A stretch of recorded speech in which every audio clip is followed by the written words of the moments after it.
నమస్కారం. State election commissioner Nimmagadda Ramesh Kumar గారు హైకోర్టుని ఆశ్రయించడం జరిగింది సార్. నిధులు మంజూరు చేయడం లేదు, గవర్నమెంట్ సహకరించట్లేదు అని. దానిపై గౌరవ హైకోర్టు స్పందించాల్సిన రీతిలో స్పందించింది. అటు జగన్మోహన్ రెడ్డి గారి ప్రభుత్వానికి ఏదైతే చెప్పాలో అది కూడా చెప్పడం జరిగింది. అయితే జగన్మోహన్ రెడ్డి గారి ప్రభుత్వానికి నిమ్మగడ్డ రమేష్ కుమార్ గారికి మధ్య చిన్న క్లాషెస్ లానో ఈగో లానో నడుస్తుందన్న విషయం అయితే మనకు క్లియర్గా అర్థం అవుతుంది చూసేవాళ్ళు. ఫర్దర్గా దీని పర్యవసనాలు ఏ విధంగా ఉండే అవకాశాలు ఉన్నాయంటారు? అండ్ స్థానిక సంస్థల ఎలక్షన్స్ జరిగే అవకాశాలు ఏమైనా ఉన్నాయంటారు? స్టేట్ ఎలక్షన్ కమిషనర్ ఆంధ్రప్రదేశ్, నమస్కారం. వ్యక్తిగతంగా కానీ స్టేట్ ఎలక్షన్ కమిషన్ మీద కానీ నాకు ఎటువంటి భేదాభిప్రాయాలు లేవు. కించపరచడానికి కాదు. స్టేట్ ఎలక్షన్ కమిషనర్గా మీరు తీసుకున్న నిర్ణయాలని వ్యతిరేకించే హక్కు భారతదేశ పౌరుడిగా నాకుంది.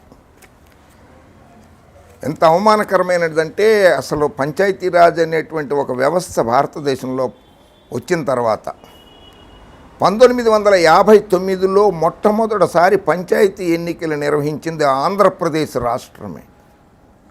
అటువంటి ఆంధ్రప్రదేశ్ రాష్ట్రంలో ప్రజల హక్కు పంచాయతీ ఎలక్షన్స్, మున్సిపల్ ఎలక్షన్స్ అనేది ప్రజల హక్కు. అటువంటి హక్కుని కాలర్ రాసేశారు నిమ్మగడ్డ రమేష్ కుమార్ గారు స్టేట్ ఎలక్షన్ కమిషనర్గా. తర్వాత అందులో ఆ చట్టాల్లో ఉన్నటువంటి పంచాయతీరాజ్ చట్టాల్లో ఉన్నటువంటి కొన్ని లొసుగుల్ని ఆసరాగా చేసుకుంటూ వివిధ రాష్ట్రాలు దేశంలో పంచాయతీ ఎన్నికలు జరపడం లేదు. అందులో తమిళనాడులో అయితే ఏకంగా 17 సంవత్సరాలు, 1976లో జరపలేదు, 85లో జరపలేదు, 91లో జరపలేదు, 96లో జరపలేదు, 2016లో జరపలేదు, 2019లో కూడా జరపలేదు తమిళనాడులో. సరే, ఎలక్షన్స్ వచ్చినాయి, పంచాయతీ ఎలక్షన్స్. సెల్ ఫోన్ ఆయుధంగా వాడి సెల్ ఫోన్ పెట్టి కొట్టేయండి, లేకపోతే మీ ఆస్తులు మీకు దక్కవు. 7 కేసులు కూడా పెట్టేశాం. అధికారులను బెదిరిస్తున్నారు. కార్యకర్తలారా అవసరమైతే జైలుకి వెళ్ళిపోండి. మిమ్మల్ని ఎలా వదిలించుకుంటామో, విడిపించుకుంటాం కాదు, మిమ్మల్ని ఎలా వదిలించుకుంటామో అలాగే వదిలించుకుంటాం. అసలు 18 రోజుల పాటు రాష్ట్రంలో, ఆంధ్రప్రదేశ్ రాష్ట్రంలో మద్యం బంద్ చేయడం ఏంటి? ఇటువంటి ఉన్మాదుల్ని వదిలిపెట్టద్దు. అసలు 23వ తారీఖు నాడు ఎలక్షన్లు పెట్టడం ఏంటి? నాకు అచ్చిపాటే రాలేదు. 23వ తారీఖు అనేది 23 మంది శాసనసభ్యులను కొన్నాను, 23 సీట్లే వచ్చినాయి. 23వ తారీఖు నాడు ఎన్నికలు జరిగినాయి, 23వ తారీఖు నాడు రిజల్ట్స్ వచ్చినాయి. ఆ 23 అంకే నాకు సరిగ్గా లేదు. అటువంటి రోజు నాడు పెట్టేశారు ఎలక్షన్లో. కనుక దాన్ని ఎలాగైనా పోస్ట్ పోన్ చేయాలి. ఇవన్నీ చంద్రబాబు గారి లెక్కలు. ఇక మనము 1999లో బాబు గారు పంచాయతీరాజ్ ఎలక్షన్లు నిర్వహించినప్పుడు ఎన్నికలకు ఒక్కరోజు ముందు కేంద్ర ప్రభుత్వం దీపం అనే పథకం ఉంటే దానికి దీపం పథకం అని పెట్టేసి సబ్సిడీ కింద 10 లక్షల రూపాయలు గ్యాస్ కనెక్షన్లు అందరిళ్ళకి మంజూరు చేసిన మాట వాస్తవం కాదా బాబు గారు? మీరు అంటే మీరు చేసే సంసారము జగన్మోహన్ రెడ్డి చేసే వ్యభిచారమా?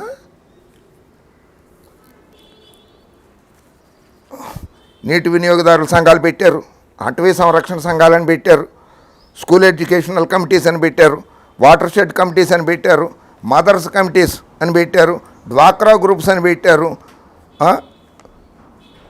Empowerment for youth, chief minister's programme for empowerment for youth CMEY అని పెట్టారు.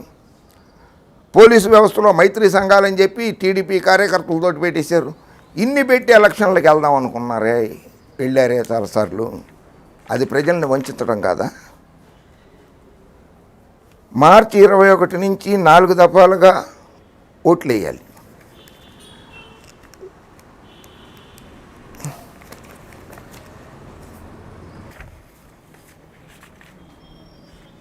నిమ్మగడ్డ రమేష్ కుమార్ గారు స్టేట్ ఎలక్షన్ కమిషనర్గా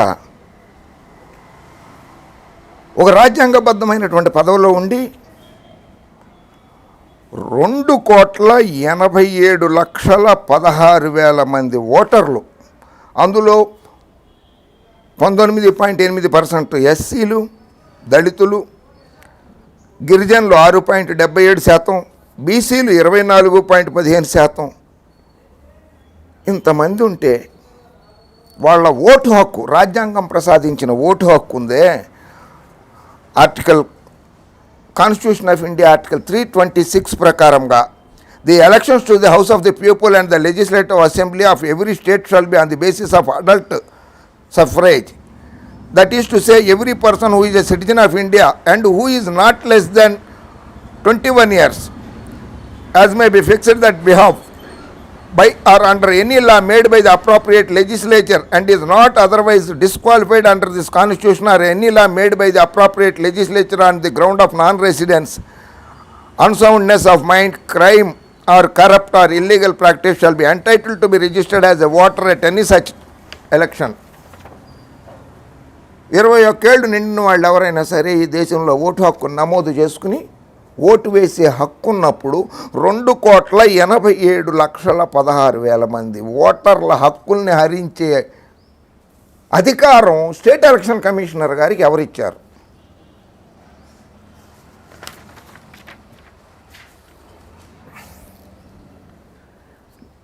The bill of the Constitutional 61st Amendment Act 1988, which was introduced in the Lok Sabha on 13th December 1988 as the Constitution 62nd Amendment Bill 1988, Bill number 129 of 1988. It was introduced by B. Shankaranand, the then Minister of Water Resources. The bill sought to amend Article 326 of the Constitution relating to the elections to the Lok Sabha and to the legislative assemblies of state based on the age, suffrage.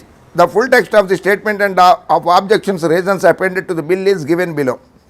18 ఏళ్ల నుంచి 21 ఏళ్ల నుంచి 18 ఏళ్లకి తగ్గించారు. 18 ఏళ్ల vote హక్కు ఉన్న వయసు ఉన్న వాళ్ళందరూ కూడా ఓటు హక్కు నమోదు చేసుకుని ఓటు హక్కు వేసుకోవచ్చు, ఓటు వేయచ్చు. This bill was debated in the Lok Sabha on 14th and 15th December 1988 and was passed on 15th December.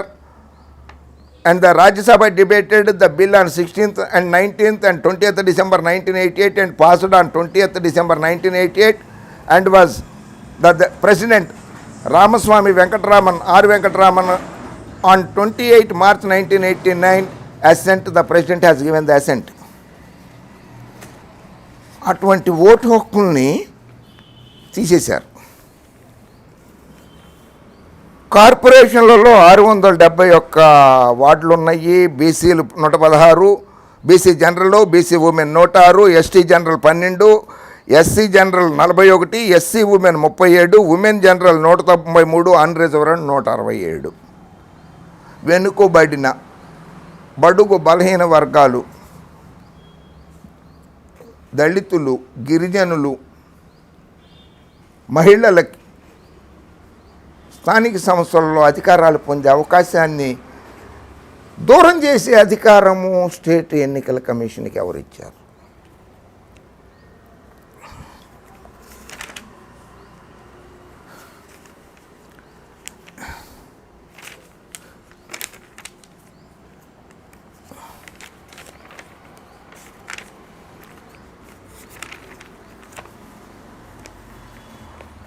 మార్చి 7వ తారీఖు నాడు ఎలక్షన్ నోటిఫికేషన్ ఇచ్చారు. నామినేషన్స్ వేసేసారు అందరూ. జడ్పీటీసీ, ఎంపీటీసీలు అయ్యాయి. ఏకగ్రీవాలు జరిగినాయి కొన్ని చోట్ల. సగం ఎన్నికలు జరిగిపోయినాయి ఆల్మోస్ట్ ఆల్. నాకు విశేష అధికారాలు ఉన్నాయి అని చెప్పి ఎన్నికలు వాయిదా వేసేసారు. ఎన్నికల కోడ్ అమల్లోనే ఉంటుంది. ఎన్నికలు వాయిదా వేసినప్పుడు ఎన్నికల కోడ్ ఎలా అమల్లో ఉంటుంది? సుప్రీంకోర్టులో నేను చెవాట్లు, మొటికాయలు, చెంపదెబ్బలు, చెప్పు దెబ్బలు అని నేను వాడను. సుప్రీంకోర్టు ఆదేశాల మేరకు, సూచనల మేరకు ఆ ఎలక్షన్ కోడ్ని మాత్రం తీసేశారండి. ఇక ఇప్పుడు వద్దాం. నా ప్రాణాలకే ముప్పు ఉంది. ఆంధ్రప్రదేశ్లో నాకు, నా కుటుంబానికి భద్రత లేదు. పాలకులు ఎంతో అసహనంగా ఉన్నారు. వారిది ఫ్యాక్షన్ చరిత్ర, కక్ష సాధింపు వైఖరి. కేంద్రం జోక్యం చేసుకోవాలి, రక్షణ కల్పించాలి, లేక తందేనని ధృవీకరించిన రమేష్ కుమార్ గారు. మీ ప్రాణాలకి రక్షణ లేదంటున్నారు. మీరు ఎన్నికలు వాయిదా వేసినప్పుడు ఆంధ్రప్రదేశ్ రాష్ట్రంలో కేవలం ఒక్క కరోనా వైరస్ నమోదైంది. పేషెంట్ ఒక్కడే ఒక్కతను. ఈరోజు నాడు 3052 ఉన్నాయి. మీరు ఎన్నికలు ప్రాక్టీస్ చేయాలి, నాకు హైకోర్టులో రిట్ పిటిషన్ వేసిన రోజు నాడు 4000 చిల్లర ఉన్నాయి. అంటే ప్రజల ప్రాణాలు అవసరం లేదా ఎలక్షన్ కమిషన్కి? ప్రజల ప్రాణాలతో చెలగాట మాడదాం అనుకుంటున్నారా?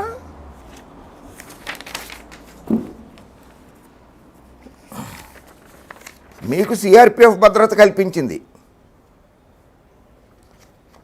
ప్రజల ప్రాణాలు, ఆంధ్రప్రదేశ్ ప్రజల ప్రాణాలు కాపాడడానికి జగన్మోహన్ రెడ్డి గారు చూసుకోగలరు.